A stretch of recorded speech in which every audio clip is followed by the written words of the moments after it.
हम सुबह 9 बजे वही सब बाढ़ गया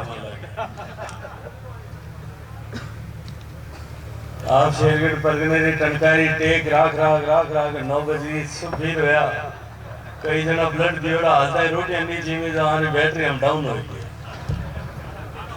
कितना जना है जगह रोटी जिमोड़ी है भाई सही से बताओ हमें हाँ इतना जना जिमोड़ी खासा है रुको ओ ठीक है नहीं होना ही है कमजोरी दिखा रहे हो तो जोर बोलो भारत माता की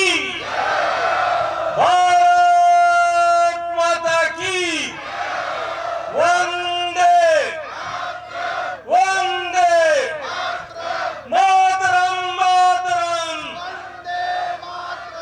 मातरम मातरम भगवान बिरसा मुंडा की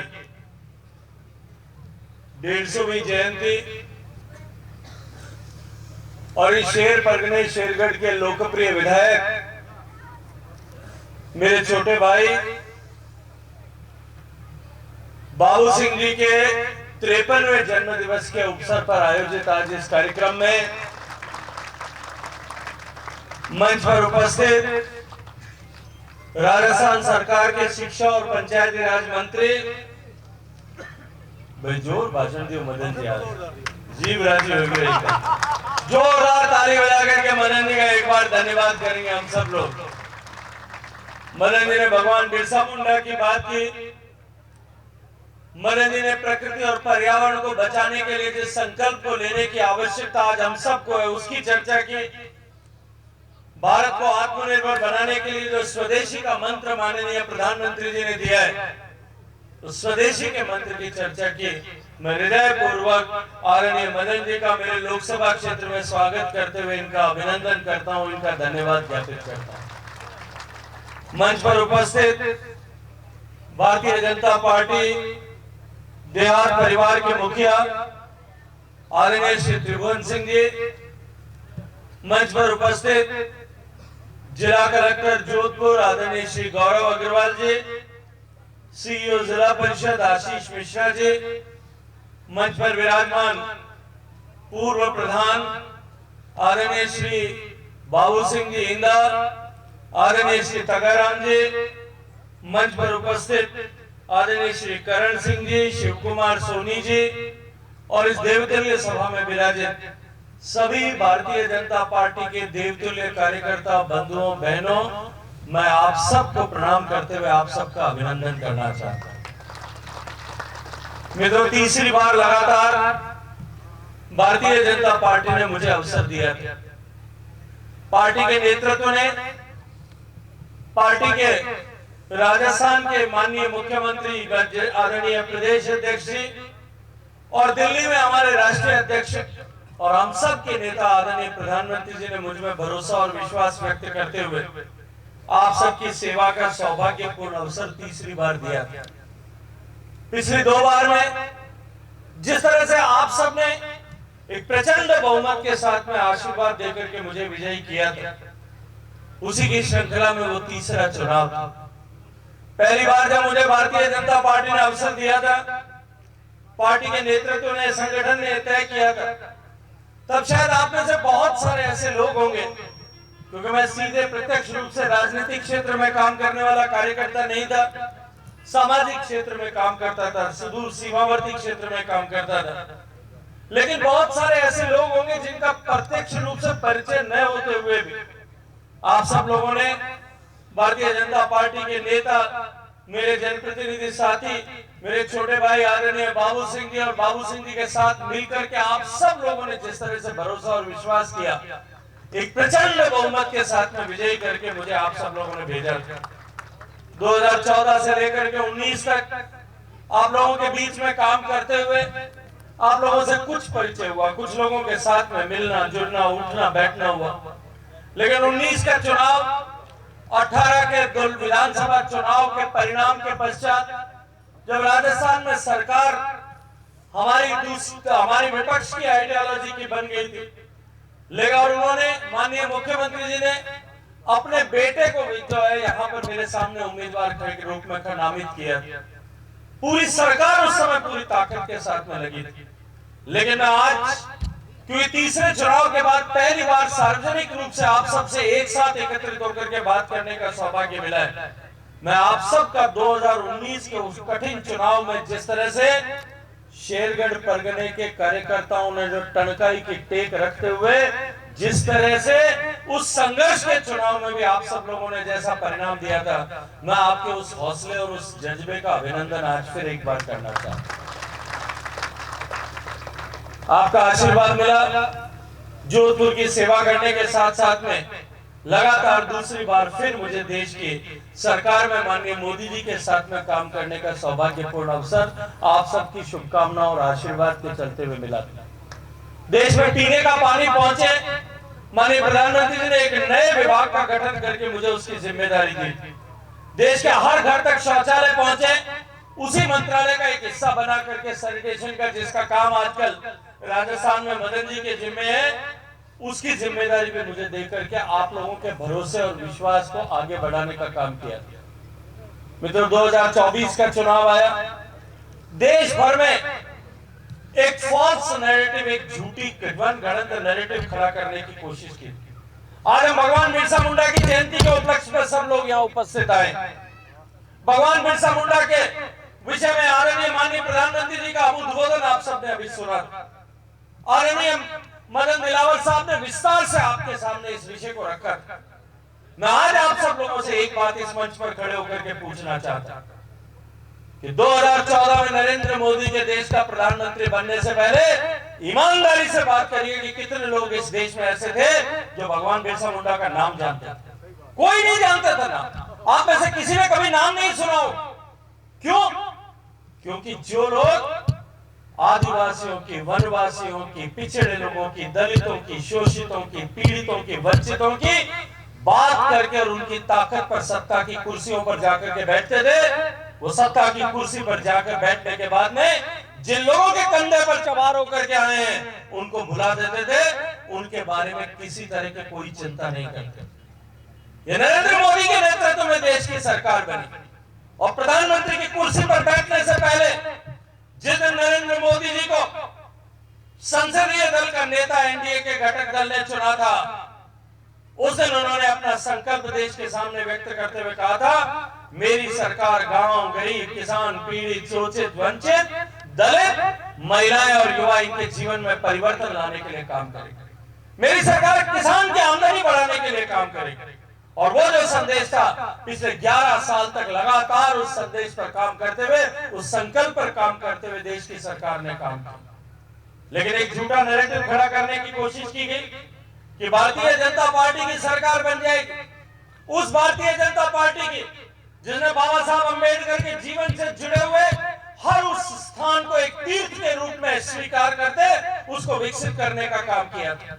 उस भारतीय जनता पार्टी की सरकार ने, उस नरेंद्र मोदी की सरकार ने, जिसने देश के दलितों, शोषितों, पीड़ितों, वंचितों और आदिवासियों के जीवन में परिवर्तन लाने का संकल्प लेकर के काम किया। बिना वोटों की गणित के, बिना वोटों के हिसाब किताब के, केवल और केवल गरीब आदमी के जीवन में परिवर्तन होना चाहिए, दलित आदमी के जीवन में परिवर्तन होना चाहिए। देश के संसाधनों का पर पहला अधिकार अगर किसी का है तो देश के दलित का है, पीड़ित का है, शोषित का है, वंचित का है। जिस प्रधानमंत्री ने उस संकल्प के साथ में वो साधना की थी, जिस भारतीय जनता पार्टी की सरकार ने गरीब को गणेश मान करके पूजा की, उस पर एक लांछन लगाने का काम 2024 के चुनाव से पहले किया गया। एक झूठा नैरेटिव खड़ा किया गया। नरेंद्र मोदी जी के नेतृत्व में अगर तीसरी बार सरकार बन जाएगी, जिस सरकार ने देश का मान और सम्मान बढ़ाया, जिसने गरीब के जीवन में परिवर्तन लाने का काम किया, उसके ऊपर एक झूठ चिपकाने का प्रयास किया, अगर उसकी सरकार बन गई तो संविधान बदल जाएगा और चुनाव बंद हो जाएंगे, आरक्षण समाप्त हो जाएगा। और अनेक लोग उस झूठ के बहावे में बह गए। एक तूफान पूरे उत्तर भारत में उसके लिए चलते हुए खड़ा हुआ। लेकिन मैं अभिनंदन करना चाहता हूं आज इस मौके पर खड़े होकर के इस शेरगढ़ परगने के कार्यकर्ताओं का कि वो इस तूफान में भी अडिग बने रहे।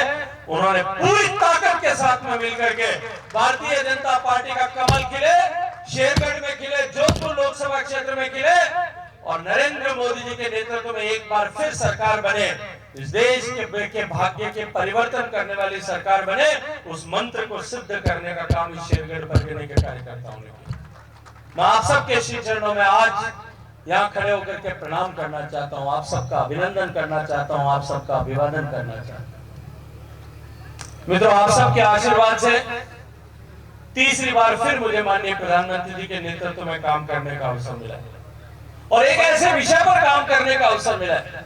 मैं अपने आप को सौभाग्यशाली मानता हूं कि जिस विषय के माध्यम से, जिस विषय के द्वारा भारत की इस महान संस्कृति, जो हजारों साल की महान संस्कृति है, इस महान संस्कृति की पहचान के चलते हुए भारत का विश्व में, पूरे विश्व भर में सम्मान की पटकथा नए सिरे से लिखी जा रही है, उस समय आपके आशीर्वाद से मुझे उस महकमे में काम करने का सौभाग्यपूर्ण अवसर मिला। मित्रों, भारतीय जनता पार्टी के देश में सरकार बनाने के साथ साथ में 2023 के विधानसभा चुनाव में आपने ऐतिहासिक बहुमत के साथ में इस शेरगढ़ में विजयश्री दिला करके भाई बाबू सिंह जी को एक बार फिर विधायक बनाने का काम किया था और राजस्थान में भारतीय जनता पार्टी की सरकार बनी। आज राजस्थान में और देश में, दिल्ली में भारतीय जनता पार्टी की डबल इंजन की सरकार काम कर रही है। अभी कल ही हम सब ने देखा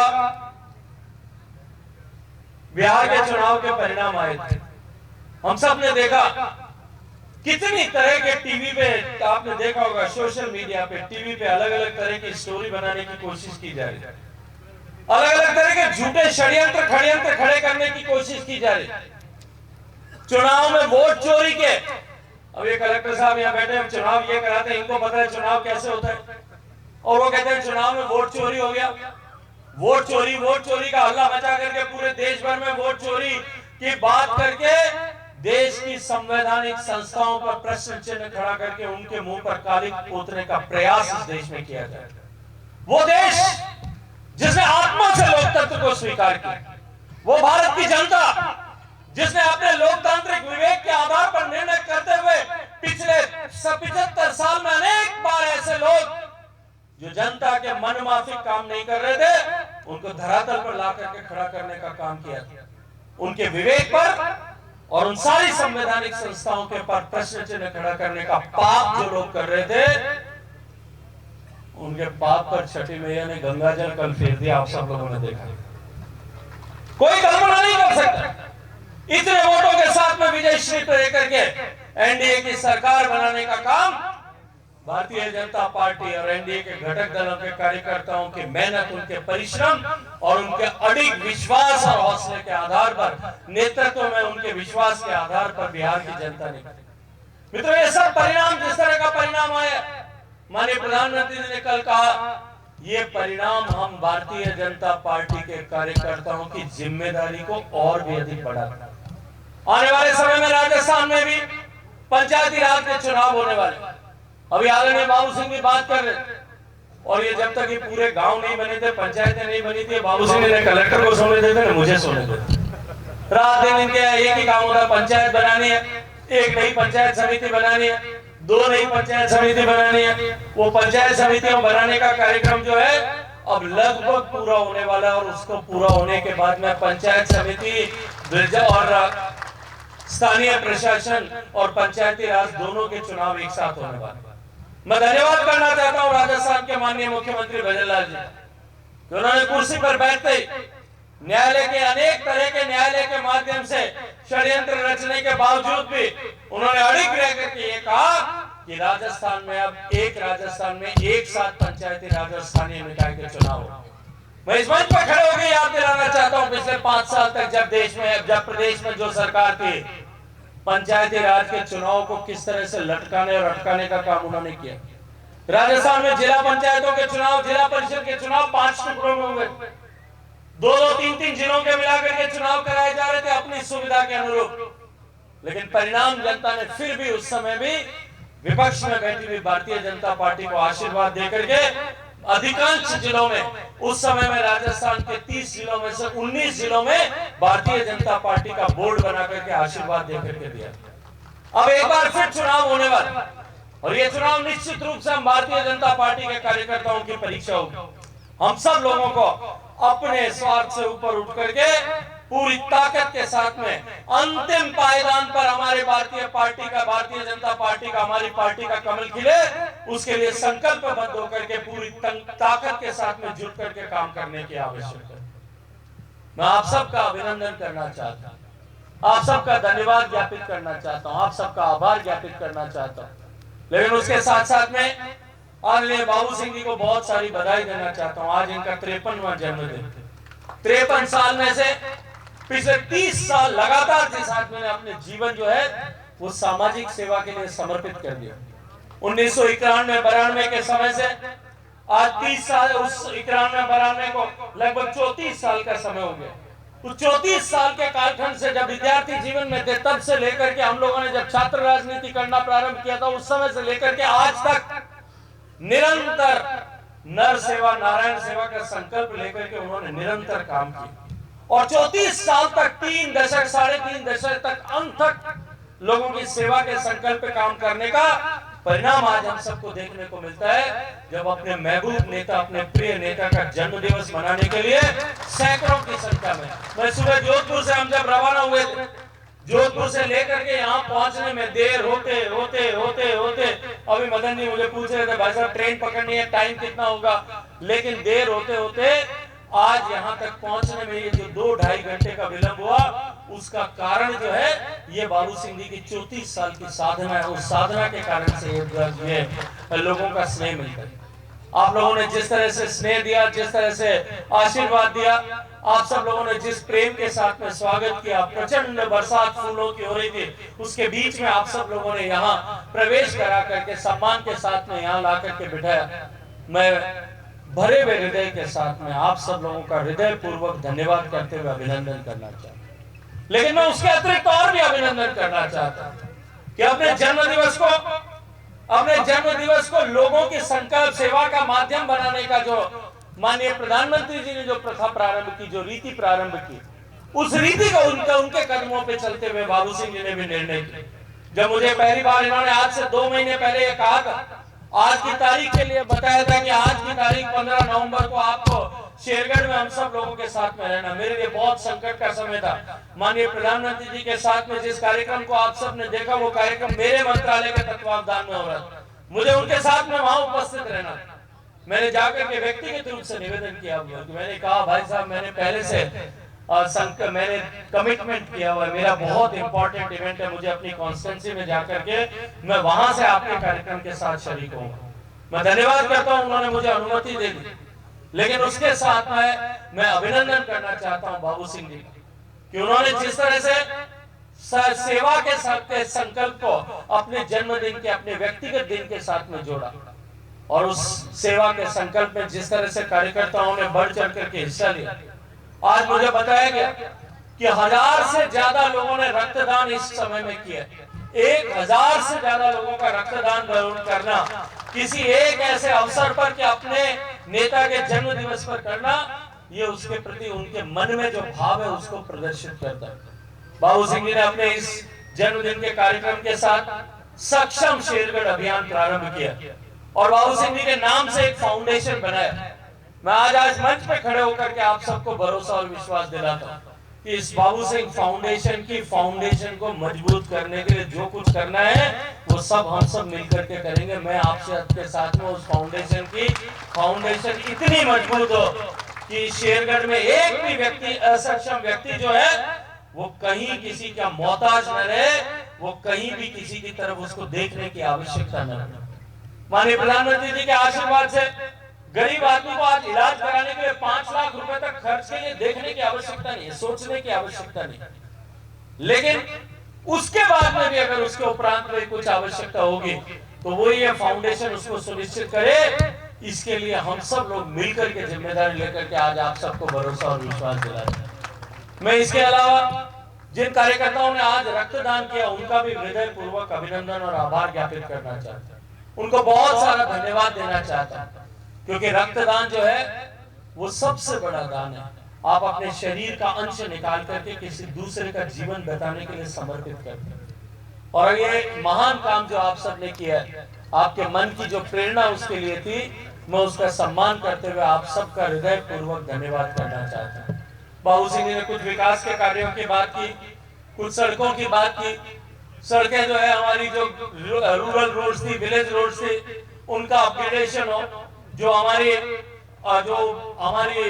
अदर रोड्स थी उनका और अपग्रेडेशन हो, और एक सूची बना करके 11 एमडीआर हमने बनाई।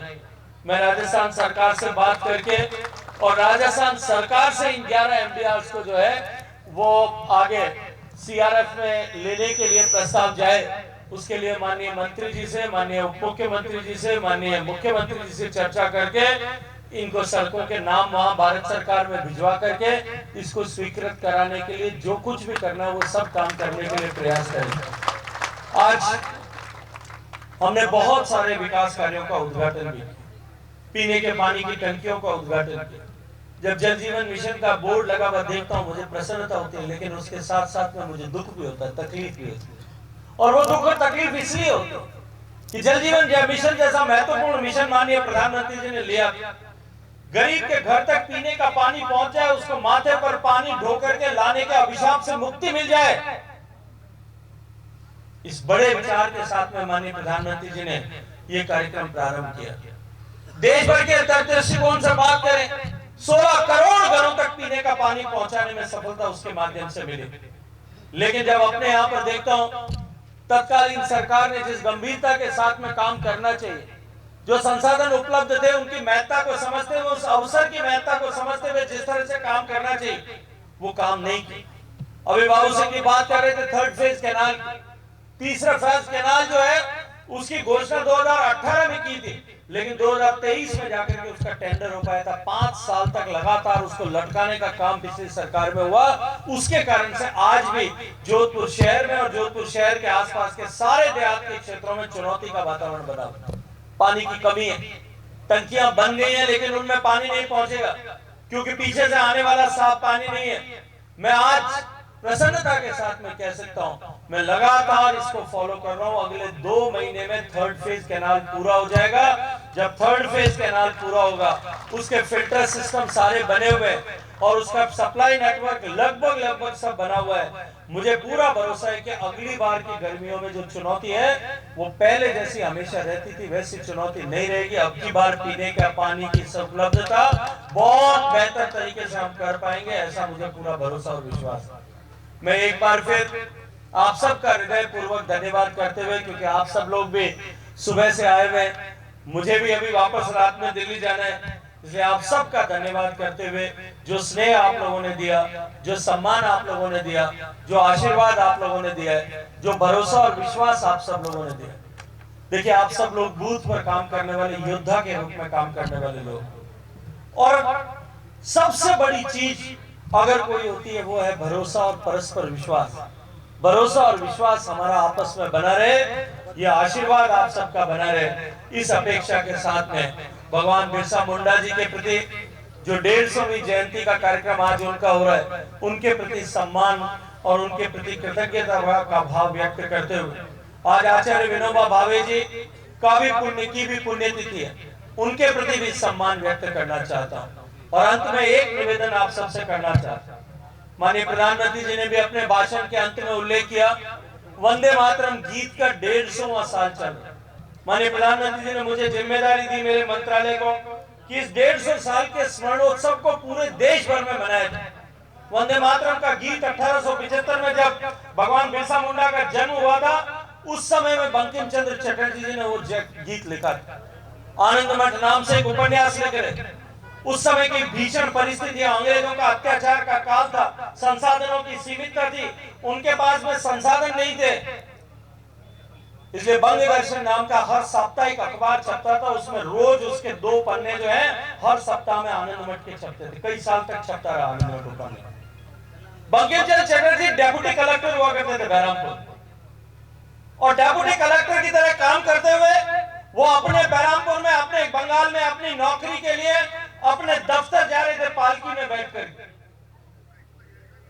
अंग्रेजों की सरकार थी, अंग्रेजों का आतंक था, अंग्रेज अधिकारी मिलकर के एक मैच में जो है क्रिकेट खेल रहे। उनकी पालकी जब वहां पहुंची, उनकी सवारी को रोक दिया गया कि आप आगे नहीं जा सकते क्योंकि अधिकारी क्रिकेट खेल रहे हैं। उन्होंने कहा मैं अधिकारी हूं, मैं ऑफिस जा रहा हूं, मेरे को रास्ते में आप रोक नहीं सकते। अंग्रेज अधिकारी ने उनको कॉलर पकड़ करके उस गाड़ी में से, उस पालकी में से नीचे गिराया, उनके साथ में हाथापाई की, उनके साथ दुर्व्यवहार किया। और तब बंकिम दा ने कहा कि मैं इस अपमान का बदला लूंगा, और उन्होंने सरकार के साथ लड़ने का निर्णय किया। उन्होंने न्यायालय में वाद दायर किया, और उस वाद के समय में जब वो वाद विचाराधीन था, उन पर बहुत दबाव बनाया गया। कलेक्टर साहब बैठे, दबाव कैसे बना था प्रशासन नहीं जानते। बहुत दबाव बनाया गया उनके ऊपर, और उस दबाव से बचने के लिए उन्होंने वहां के उस समय के जो जागीरदार थे उसके गेस्ट हाउस में शरण ली। उस गेस्ट हाउस में सामने एक मंदिर था, जिस मंदिर में मां काली की मूर्ति लगी हुई थी, जो चेन से बांध करके खड़ी की हुई थी। वहां उनके विचार मन में प्रतिपादित हुआ कि मेरी मां जो है, मेरी भारत माता भी अबला की तरह से जो है वो गुलामी की बेड़ियों में जकड़ी हुई है, मुझे इस बेड़ियों को काटने के लिए एक गीत लिखना है। और वो गीत उन्होंने आनंद मठ में लिखा, जो 1875 में बंग दर्शन में 7 नवंबर के दिन छपा था। इसलिए हम 150वीं जयंती मनाते हैं। वो वंदे मातरम केवल एक सामान्य गीत नहीं था। वंदे मातरम आजादी के 1875 से लेकर के 1947 में जब देश आजाद हुआ, उस 75 साल की लंबी यात्रा में वंदे मातरम एक ऐसा गान था जो देश की स्वतंत्रता के लिए लड़ने वाले लोगों के लिए एक मंत्र बन गया, उनके आपसी संवाद का हिस्सा बन गया। जब एक दूसरे से मिलते थे तो आपसी संवाद वंदे मातरम से प्रारंभ होता था। और अनेक ऐसे उदाहरण देश के इतिहास में हैं, जब अंतिम गोली लगने के बाद में अंतिम सांस आने से पहले जो शब्द मुंह से निकले, चाहे वो मातंगिनी हाजरा हो, चाहे वो मदन लाल डीगरा हो, या कानून सान्याल हो, ऐसे में बहुत लंबी श्रृंखला बता सकता हूं जिनके मुंह से आखिरी शब्द निकले थे, वो शब्द थे वंदे मातरम। इस वंदे मातरम के गान ने इस आजादी की लड़ाई में लोगों को एकता के सूत्र में बांधने का काम किया। और आजादी के बाद में भी आज देश में, देश के सीमावर्ती क्षेत्र पर खड़ा हुआ सैनिक जब वंदे मातरम की बात गान सुनता है, या देश के विद्यालय में पढ़ने वाले बच्चे जब वंदे मातरम का गीत गाते हैं, तो उनकी शिराओं में रक्त बहने की गति और तेज हो जाती है। उनके मन में वो ऐसी हुतात्माएं जिन्होंने वंदे मातरम का उद्घोष करके अपने आप को इस देश की बलिवेदी पर समर्पित कर दिया था, उनके चित्र, उनके चेहरे मस्तिष्क में उभरते हैं।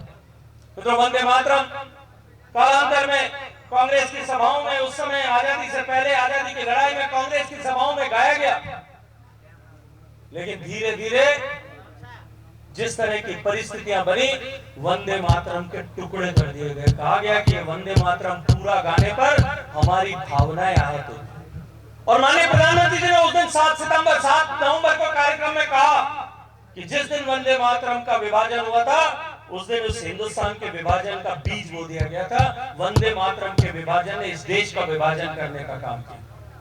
मित्रों, मैं आप सबसे आग्रह करना चाहता हूं, वंदे मातरम को लेकर के देश भर में अनेक कार्यक्रम होंगे, लेकिन हम सब लोग, जितने लोग यहाँ उपस्थित, विशेष रूप से जो युवा साथी यहाँ बैठे, अपने मोबाइल पर वंदे मातरम 150.in, वंदे मातरम 150.in वो वेब पेज खोलिए।